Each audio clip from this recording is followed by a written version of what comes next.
अस्सलाम वालेकुम फ्रेंड्स। उम्मीद है आप सब लोग खैरियत से होंगे। अच्छा, आज अगेन अब एक इम्पॉर्टेंट टॉपिक। साइकोलॉजी के अंदर एक फिनोमेना होता है जिसे हम फेमिलियल एलियनेशन सिंड्रोम कहते हैं। अब इसमें होता क्या है कि ज़्यादातर जो मदर्स हैं वो अपने बच्चों को ना ब्रेन वॉश करती हैं अपने हस्बैंड्स के हवाले से कि वो शायद काम नहीं करते या टाइम नहीं देते या शॉपिंग नहीं करवाते, यानी कि इस तरह के जो आप कह लें कि अनड्यू किस्म के इल्जाम है वो लगाती हैं। अब इसमें होता क्या है, इस ये जो एक पेरेंटिंग स्टाइल आप कह लें ये भी एक नेगेटिव किस्म का पेरेंटिंग स्टाइल है। इससे होता क्या है, इससे बच्चों में तीन तरह के बड़े इंपॉर्टेंट प्रॉब्लम्स आते हैं। तीन तरह के। नंबर वन, उनके अंदर साइकोलॉजिकल इश्यूज आते हैं। साइकोलॉजिकल इश्यूज क्या होते हैं कि जब बच्चा जो है अपनी माँ से ये चीजें सुनता अपने फादर के हवाले से, तो उसके अंदर एक लैक ऑफ सिक्योरिटी या इनसिक्योरिटी सी फील होती है कि शायद वो प्रोटेक्टेड नहीं है, वो थ्रेटन्ड फील करता है। उससे क्या होता है कि उसका जो ब्रेन का एक पार्ट होता है जिसे हम एमेग्डाला कहते हैं, वो एक्टिव होता है।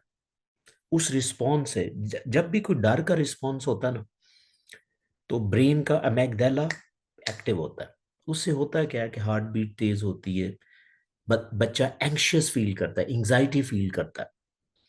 और स्पेशली जब वो छोटा बच्चा होता है ना, जिसकी उम्र लाइक 7-8 साल तक होती है। अब ये वो बच्चा अपने माइंड के अंदर, उसके अनकॉन्शियस माइंड के अंदर ये फियर चला जाता है। और यही बच्चा जब बड़ा होता है ना, तो उसका कोई जो कॉन्फिडेंस है ना वो शेक हो जाता है, स्पेशली बड़े लोगों के साथ, ना सिर्फ फादर के साथ बल्कि जो पेरेंटल फिगर कोई भी हो सकती है, टीचर हो सकता है, उसका अपना फादर हो सकता है, कोई घर में बड़ा आदमी हो सकता है, उससे उसके सामने उसका कॉन्फिडेंस शेक हो जाता है, क्योंकि अनकॉन्शियस माइंड में वो एक डर बैठ जाता है। उसको ये नहीं पता होता कि ये मुझे बचपन में ये चीज बताई गई थी, क्योंकि वो भूल चुका होता है, वो उसके अनकॉन्शियस माइंड में जा चुकी होती है। तो ये वो साइकोलॉजिकल इश्यूज उसको ना सिर्फ बचपन में वो फेस करता है बल्कि थ्रू आउट लाइफ भी फेस करता रहता है, जिससे एंग्जाइटी है, स्ट्रेस है, ठीक है, ये वाले चीजें वो फेस करता है। फिर होता क्या है, अगला एक जो प्रॉब्लम है, ये तो साइकोलॉजिकल इशू है जिसमें उसकी लो सेल्फ एस्टीम है, लैक ऑफ कॉन्फिडेंस है, एंग्जाइटी है, स्ट्रेस है, इस तरह की चीजें क्रिएट होती है। नेक्स्ट जो चीज आती है कि उस बच्चे के अंदर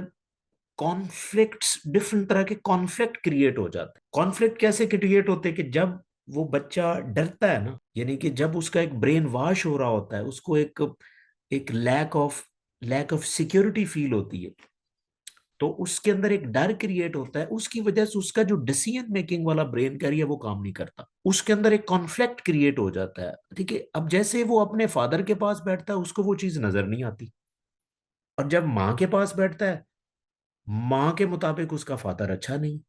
अब वो बीच में अटक गया। अब वो डिसाइड भी नहीं कर पा रहा, क्योंकि उसका जो डिसीजन मेकिंग का प्रोसेस है वो वीक हो चुका है।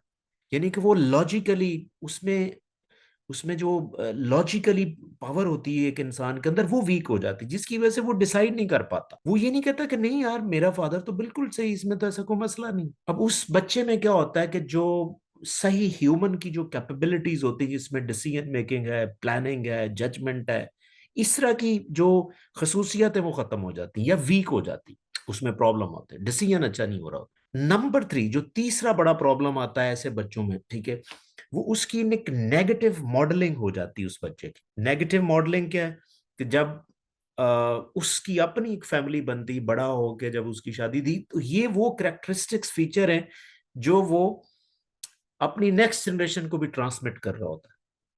तो इस तरह क्या होता है कि एक एक किस्म का, ये जो मैंने आपको एक पेरेंटिंग स्टाइल बताया है जिसे फेमिलियल एलियनेशन सिंड्रोम कहते हैं, तो ये जिन फैमिलीज के अंदर ये रहता है, उनके बच्चों के अंदर इस तरह के प्रॉब्लम्स रहते हैं, जो कि बहुत खतरनाक चीज है।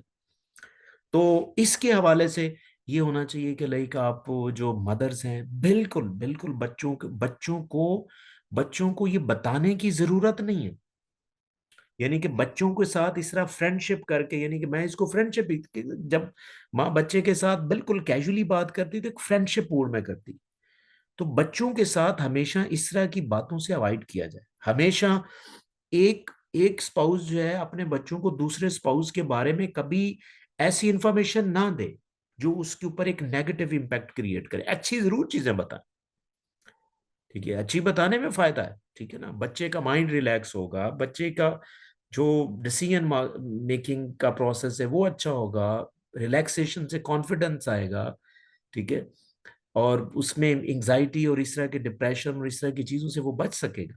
तो इसी तरह आप अपने स्पाउस के हवाले से अच्छी बातें तो कर सकते हैं, लेकिन अगर आप नेगेटिव बातें करेंगे तो ये बच्चे के, ना सिर्फ बच्चे के लिए प्रॉब्लम है, बल्कि आपके दोनों दोनों पेरेंट्स के अंदर भी प्रॉब्लम क्रिएट हो सकते हैं।